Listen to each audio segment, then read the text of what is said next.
जे आम एटी कोयला बोझे rail wagon रे पाल भिड़िया जो दाबी आंदोलन चलैचु से आंदोलन में प्रस्तुति बैठक करूँ। आज निष्पत्ति है शुक्रवार दिन आम एआरएम को जाइए डेलीगेट भेटू। जदि एआरएम तार किसी सठिक कार्य पदक्षेप न ने ताहले दुर्गा पूजा पर आंदोलन हम। आंदोलन कौ प्रकार हम कौन हम तार रूपरेख बर्तमान आम मीडिया आगे आलोचना करने चाहूनु। कारण या पूर्व आम आम जेल जाइल 5 जन। तेणु आम या जो आंदोलन हम सिवियर हम एवं भयानक हम।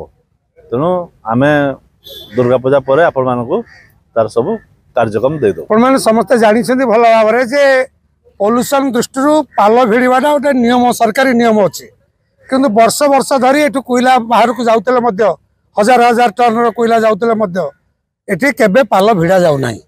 एपाई आम प्राय 5-7 वर्ष है आंदोलन चालू कर सरकार आपको दबाई दौरान विभिन्न समय आमको प्रशासनिक ये चाप सृष्टि कर आरेस्ट कर जेल कर आज आम प्रस्तुत करुँ आगामी दिन में जदि आम जो लेखिकी देचु एआरएम को जे शीघ्र तुम पाल भिड़ियार बंदोबस्त कर सी जदि पाल भिड़ियार बंदोबस्त ठीक न करती जहाँ सरकारी नियम मुताबक अच्छी न कले आम तालचेर तरफ आम एठे जिते ट्रेन चलुची जो गुड़ाक पाल भिड़ा न हो बाहर को जीवाई दबू ना।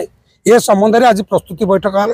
यापर आम प्रति गाँव को जीवु प्रति गाँव में आलोचना करूँ एवं दशहरा पर कौन भी दिन निष्पत्ति हो पारे ये सीरियस पदक्षेप नहीं तालचेर रेलपथ में कोईला जावा बंद करा।